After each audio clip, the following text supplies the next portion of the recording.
இப்போ அமெரிக்காவுக்கு எதிர்த்து போரிட்டவர்கள் அல்லது அமெரிக்காவுக்கு எதிராக இருப்பவர்களை கொண்டு வந்து என்ன செய்வாங்க, அண்டர் கிரவுண்ட் சிறையில் அடைச்சிருவாங்க. அதில் நின்று கொண்டு தான் இருக்க வேண்டும், உட்கார கூட இருக்காது. இப்போவும் அந்த சிறைச்சாலை இருக்குமா? இன்றைக்கும் கொடூரம் இருக்குன்னா இருக்குது.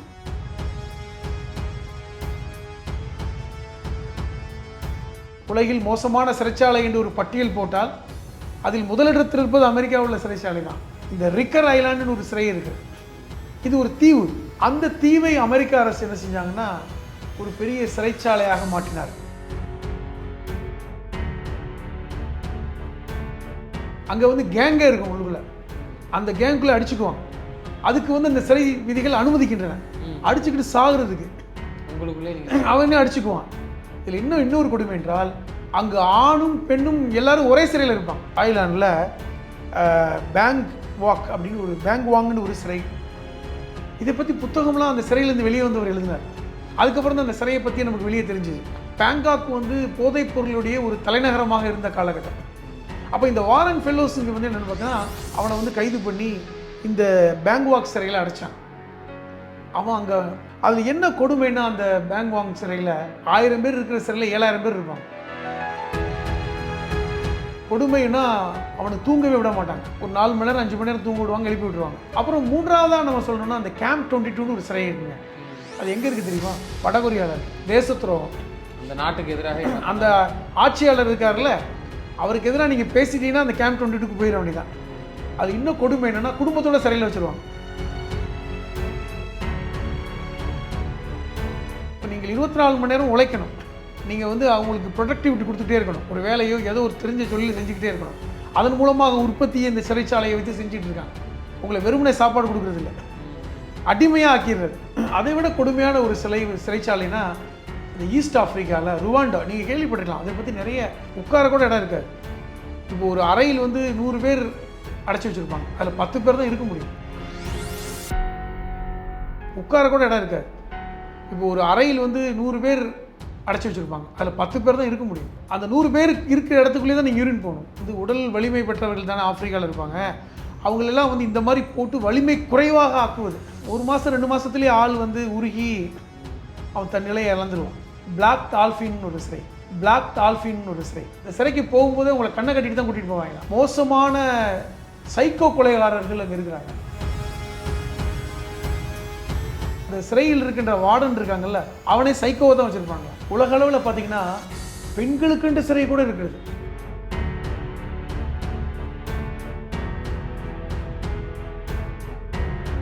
அமெரிக்காவில் கலிஃபோர்னியாவில் அங்கே தான் உலகிலே பெரிய பெண்கள் சிறை இருக்கிறது. இப்போ எந்த நாடு வந்து மனித உரிமை பேசுகிறது நம்ம நினைக்கிறோமோ அந்த நாட்டில் தான் இவ்வளவு கொடுமையும் நடக்குது. சிறைக்குள் நீங்கள் வந்து உடையே உடுத்த முடியாது. நிர்வாணமாக தெரிகின்ற செயல்களும் இருக்கின்றன.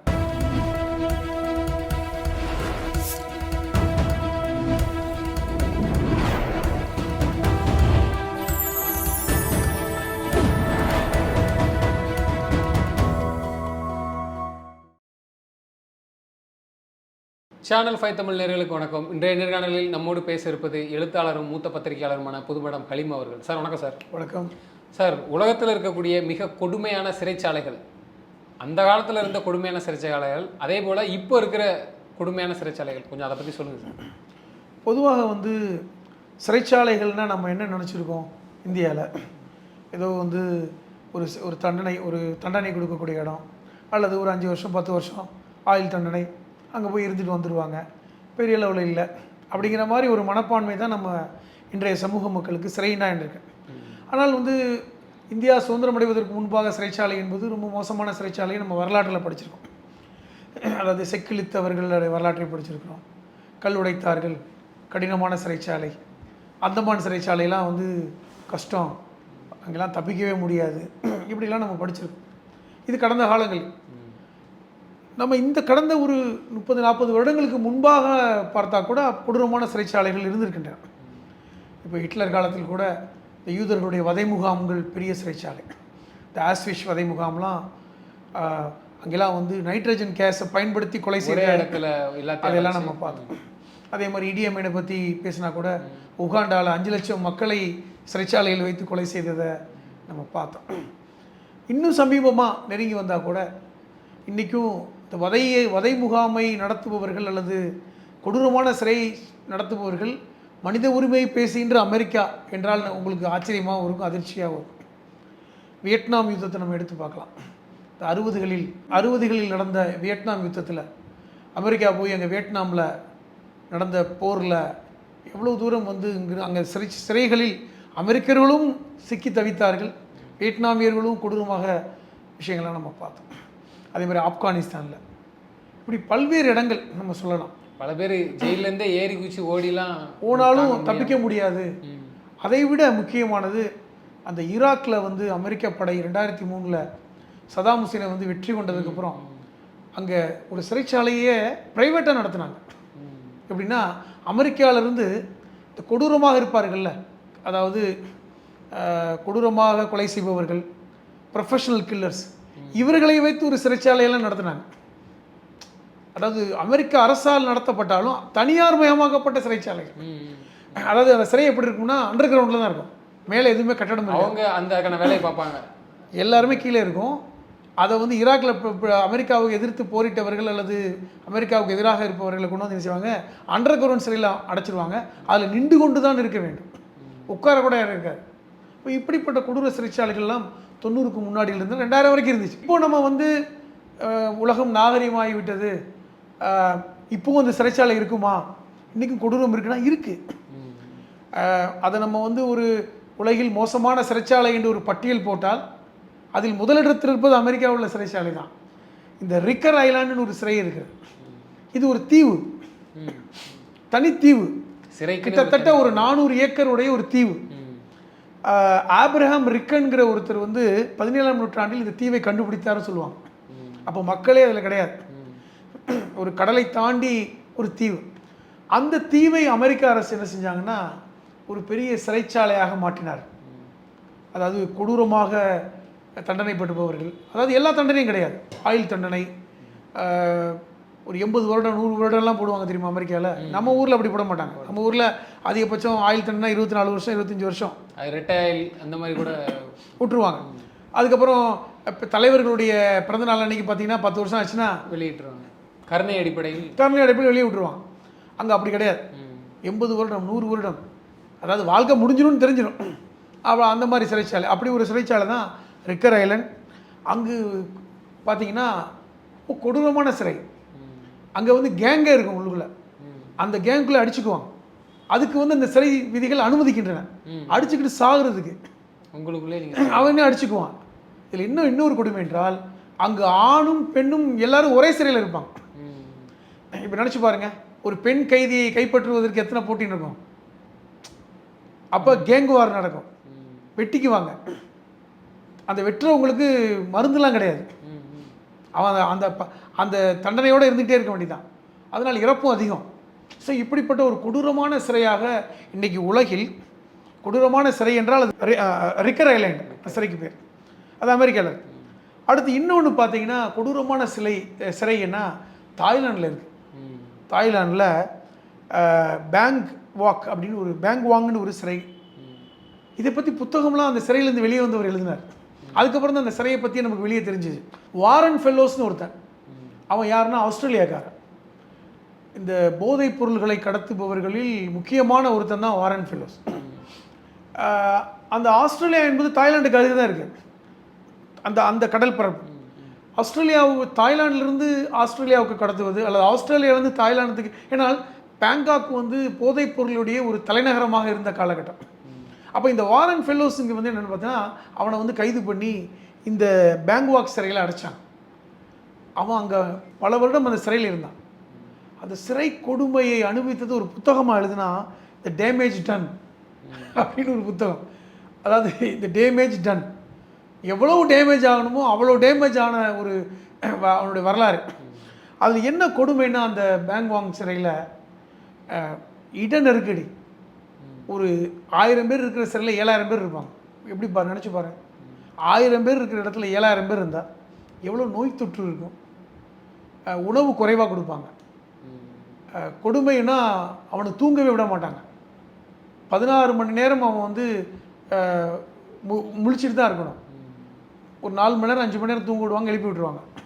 அவ்வளோ கொடுமை. அங்கே இருக்கின்ற எல்லோருமே கொடுமையான குற்றவாளிகள். இன்னைக்கு இருக்கு அரசாங்கத்தால் நடத்தப்பட அரசாங்கம். இப்போ நான் சொல்கிற எல்லா சிறையுமே அந்த நாட்டு அரசாங்கத்தால் நடத்தப்படக்கூடிய ஒரு சிறை இது ஒன்று. அப்புறம் மூன்றாவதாக நம்ம சொல்லணும்னா அந்த கேம்ப் 22ன்னு ஒரு சிறை இருக்குங்க. அது எங்கே இருக்குது தெரியுமா? வடகொரியாவில் இருக்குது. வடகொரியாவில் ஏற்கனவே தெரியும் அங்கே என்ன நடக்குதுன்னே வெளி உலகத்துக்கு தெரியாது. அந்த வடகொரியா கேம்ப் 22 என்னென்னா முக்கியமாக ஒரே குற்றத்துக்கு தான் அதிகமான சிறை, தேச துரோகம். அந்த நாட்டுக்கு எதிராக அந்த ஆட்சியாளர் இருக்கார்ல, அவருக்கு எதிராக நீங்கள் பேசிட்டீங்கன்னா அந்த கேம்ப் 22க்கு போயிட வேண்டியதான். அது இன்னும் கொடுமை என்னென்னா குடும்பத்தோட சிறையில் வச்சுருவாங்க. அங்கே உங்களை எப்படி தண்டனைனா, நீங்கள் 24 மணி நேரம் உழைக்கணும். உங்களுக்கு எதாவது வேலை கொடுத்துக்கிட்டே இருப்பாங்க. நீங்கள் வந்து அவங்களுக்கு ப்ரொடக்டிவிட்டி கொடுத்துக்கிட்டே இருக்கணும். ஒரு வேலையோ ஏதோ ஒரு தெரிஞ்ச தொழில் செஞ்சுக்கிட்டே இருக்கணும். அதன் மூலமாக உற்பத்தியை இந்த சிறைச்சாலையை வச்சு செஞ்சுட்டு இருக்காங்க. உங்களை வெறுமனே சாப்பாடு கொடுக்குறது இல்லை, அடிமையாக ஆக்கிடுறது. இப்போ இப்படிப்பட்ட ஒரு மோசமான சிறைச்சாலை அங்கே இருக்குது. அதை விட கொடுமையான ஒரு சிறைச்சாலைனா இந்த ஈஸ்ட் ஆஃப்ரிக்காவில் ருவாண்டா, நீங்கள் கேள்விப்பட்டிருக்கலாம். அதை பற்றி நிறைய சினிமாக்கள் வந்தன. ருவாண்டா சிறைச்சாலை ஆஃப்ரிக்காவில், கிழக்கு ஆஃப்ரிக்காவில். இந்த சிறைச்சாலைகள் என்னென்னா இங்கும் இட நெருக்கடி தான், உட்கார கூட இடம் இருக்காது. இப்போ ஒரு அறையில் வந்து 100 பேர் அடைச்சி வச்சுருப்பாங்க, அதில் 10 பேர் தான் இருக்க முடியும். 10 பேர் இருந்து கொஞ்ச நேரத்தில் எந்திரிச்சதுக்கப்புறம் இன்னொரு 10 பேர் உட்காந்துருப்பாங்களாம். அவ்வளோ கொடூரம். நீங்கள் அந்த 100 பேர் இருக்கிற இடத்துக்குள்ளே தான் நீங்கள் யூரின் போகணும். 10 பேர் இருக்கக்கூடிய இடத்துல 100 பேர் நீங்கள் வந்து நின்றுக்கிட்டே இருக்கிறதுனால ரெஸ்ட் ரூம் போகிறதுலாம் உங்களுக்கு டைம் இருக்காது. அப்போ எவ்வளோ ஒரு மோசமான துர்நாற்றம் வீசக்கூடிய ஒரு ருவாண்டோ சிறைச்சாலை. இதை பற்றி நிறைய ஹாலிவுட் படங்கள் வந்திருக்கின்றன. அது என்ன காரணம்னா, அந்த ஆப்பிரிக்காவில் நிறைய அடிமைகளை வைத்திருந்தார்கள் வெள்ளையர்கள். அதே மாதிரி வந்து அங்கே வந்து உடல் வலிமை பெற்றவர்கள் தானே ஆப்பிரிக்காவில் இருப்பாங்க. அவங்களெல்லாம் வந்து இந்த மாதிரி போட்டு வலிமை குறைவாக ஆக்குவது. நீங்கள் பாட்ட சடமாக இருக்கான், அவனை வந்து நீங்கள் சாப்பாடு கொடுத்து வளர்க்குறது கிடையாது. அவனை இந்த மாதிரி ருவாண்டா சிறையில் கொண்டு போய் போட்டான்னா அவன் ஒரு மாதம் 2 மாதத்துலேயே ஆள் வந்து உருகி அவன் தன் நிலையை இழந்துருவான். கொடுமைப்படுத்துவது, கொடுமையான சிறை அந்த. ஸோ இது முக்கியமானது. அடுத்து இன்னொரு முக்கியமான சிறை வந்து ரஷ்யாவில் இருக்குன்னு சொல்கிறாங்க. அதுக்கு பேர் பிளாக் டால்ஃபின் ஒரு சிறை. பிளாக் டால்ஃபின், ஆமாம். அது ஏன் அந்த பிளாக் டால்ஃபின்னா 90 நிமிடம் மட்டும்தான் நீங்கள் வெளியே விடுவாங்க, மற்ற நேரம் ஃபுல்லாக சிறைக்குள்ளே தான் இருக்கணும். அது ரூல் எப்படி தான். சிறையாவது கொஞ்சம் பெருசாக இருக்குமா இல்லை அதுவும் தெரியாது. என்னன்னா இது வந்து இந்த பிளாக் டால்ஃபின் சிறை வந்து கஜகஸ்தான் ஓரத்தில் எல்லையில் இருக்குது, அந்த எல்லைக்குள்ள இருக்குது. இவர்களுமே கொடூரமானவர்கள் தான். இதில் என்ன கொடுமைனா, அந்த சிறைக்கு போகும்போதே உங்களை கண்ணை கட்டிட்டு தான் கூட்டிகிட்டு போவாங்களாம். எங்கே இருக்குன்னு கூட தெரியாமல். அது சிறை எப்படி எங்கே இருக்குது, எந்த ஏரியாவில் இருக்குது, என்ன மாதிரி, ஏன்னா அதை நீங்கள் வச்சுட்டு வெளியே போயிட முடியாது. கண்ணை கட்டிட்டு கூட்டிகிட்டு போய் ரொம்ப நேரம் கண்ணை கட்டியே இருக்க வச்சு அதுக்கப்புறம் கண்ணை திறந்து விடுவாங்களாம். அதில் என்ன கொடுமைனா, மோசமான சைக்கோ கொலைகாரர்கள் அங்கே இருக்கிறாங்க. சைக்கோ கொலைகாரர்கள் இருக்காங்க. அதை விட அங்கு அந்த சிறையில் இருக்கின்ற வார்டன் இருக்காங்கல்ல, அவனே சைக்கோவை தான் வச்சுருப்பாங்களாம். அப்போ என்ன மாதிரி நிலைமை இருக்கும்? மோசமான ஒரு நிலையில் இருக்கிறது இந்த பிளாக் டால்ஃபின். இந்த போதை கடத்தல்காரர்கள், பாலியல் கடத்தல்காரர்கள், இவர்கள் எல்லோரும் அங்கே சிறை வைக்கப்பட்டிருக்காங்க. கொலை குற்றவாளிகள். தினமும் யாராவது ஒருவர் கொல்லப்படக்கூடிய இடம் தான் அந்த பிளாக் டால்ஃபின். ஏன்னா அங்கே யாராவது ஒருத்தர் அடிச்சுக்கிற மாதிரி தான் இருக்குமா. எல்லாருமே மென்டலி ரொம்ப ஸ்ட்ரெஸ்ஃபுல்லாக இருப்பாங்க. அதை அந்த அரசாங்கம் கண்டுகொள்வதில்லை அப்படிங்கிறத சொல்கிறாங்க. அதுக்கப்புறம் பார்த்திங்கன்னா அது மட்டும் இல்லை, உலகளவில் பார்த்திங்கன்னா பெண்களுக்குன்ற சிறை கூட இருக்கிறது. நம்ம எல்லாம் நினைக்கிறோம் பெண்கள் சிறை தானே. இப்போ இந்தியாவிலலாம் பார்த்திங்கன்னா பெண்கள் சிறைகளை வந்து வேறு மாதிரி இருக்கும். பெண்களுக்கு இங்கே நமக்கு நம்பிக்கையாக இருக்கும். பெண்கள் சிறையில் அடைக்கப்பட்டால் பெண்கள் மட்டும்தான் இருப்பாங்க. அமெரிக்காவில் கலிஃபோர்னியாவில் அங்கே தான் உலகிலே பெரிய பெண்கள் சிறை இருக்கிறது.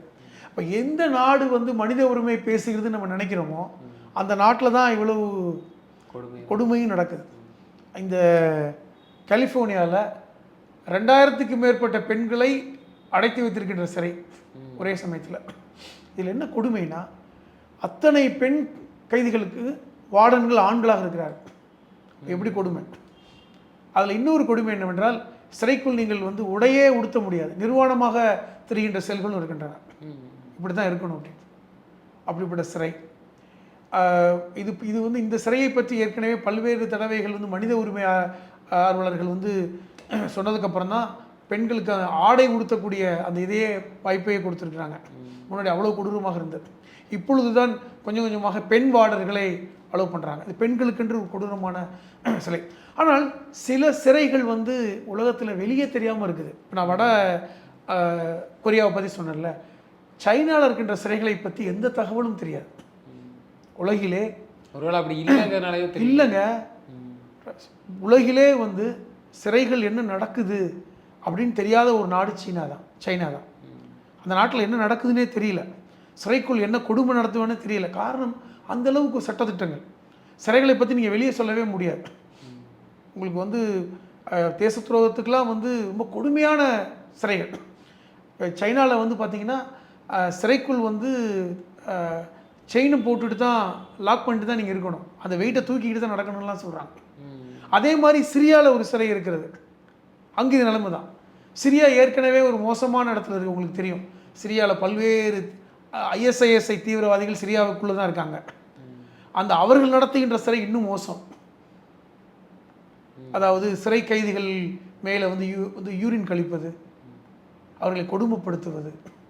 நம்மளே பார்த்தோமே, இந்த ஈராக்கை வந்து அமெரிக்கா வந்து பிடித்து வைத்த போது அமெரிக்க இராணுவத்தைச் சேர்ந்தவர்கள் அந்த கைதிகள் மேல் அந்த பெண் இராணுவ வீராங்கனைகள் அந்த கைதிகள் மேலே வந்து யூரின் போகிறத ஃபோட்டோ எடுத்து வெளியே வந்து தெரியுமா? நான் சொல்கிறது 2003 அது பெரிய பரபரப்பாச்சு. ஒரு அமெரிக்க இராணுவத்தை சார்ந்த பெண்கள் அந்த கைதிகள் மேல் யூரின் போகிறாங்க. அப்போ இது தெரிஞ்சதுக்கப்புறம் அது மறைக்கப்பட்டது. அப்போ மறைக்கப்படாத எத்தனை விஷயங்கள் இருக்குது. அப்போ கொடுமை வந்து நம்ம இந்திய சிறைகளை வைத்து நீங்கள் வந்து இந்த உலகத்தில் இருக்கிற சிறைகளை நம்ம வந்து ஒரு இமேஜின் பண்ண முடியாது, கற்பனை பண்ண முடியாது. அந்தளவுக்கு மோசமான சிறைக்கூடங்கள் உலகில் அளவு இருக்கின்றன. அதில் அவ்வளோ கொடுமைகள் கைதிகள் மேலே கட்டவிழ்த்துப்படுகின்றன. இன்னும் சொல்லப்போனால் இஸ்ரேலில் இருக்கின்ற சிறைகள்லாம் பற்றிலாம் நமக்கு தெரியவே தெரியாது. ஏனென்றால் அதெல்லாம் ரகசியமாக இருக்குது, 1-2 தான் வெளியே தெரியுது. இப்போது வடகொரியாவை சொல்கிறோம், அதில் இன்னும் மோசமாக நமக்கு தெரியாது. அதே மாதிரி பார்த்திங்கன்னா சீனாவில் ஒரு விஷயம் கூட நமக்கு வெளியே தெரியல. இஸ்ரேல் சிறைகளை பற்றி பல்வேறு செய்திகள் வந்தாலும் அதன் உண்மைத்தன்மை நமக்கு தெரியல. எகிப்தில் பெண்களுக்கான சிறை மோசமாக இருக்கிறது. எகிப்தில் பெண்களுக்கான சிறை வந்து கொடூரமாக்கப்பட்டிருக்கிறது. அதாவது ஒவ்வொரு நாளும் அந்த பெண் கைதிகள் சித்திரவதைப்படுத்தப்படுவாங்க. சித்திரவதைப்படுத்தப்படுறது, உணவு கொடுக்கறது இல்லை. அவர்கள் அந்த எகிப்தில் இருக்கின்ற பெண் கைதிகள் பலரும் மனநிலை பாதிக்கப்பட்டவர்களாக இருக்காங்க. ஒரு மனநிலை கூடமாகவே இருக்குது. அந்த மாதிரியும் செய்து வருகிறது. இப்படி ஒவ்வொரு நாடும் அப்படி பார்க்கும் பொழுது நாம் இந்தியாவில் சிறைச்சாலை என்பது எவ்வளவோ பரவாயில்லை. இன்னும் சொல்லப்போனால் இப்பொழுது நீதியரசர்கள் நினச்சா சிறைச்சாலை போய் விசிட் பண்ணுறாங்க.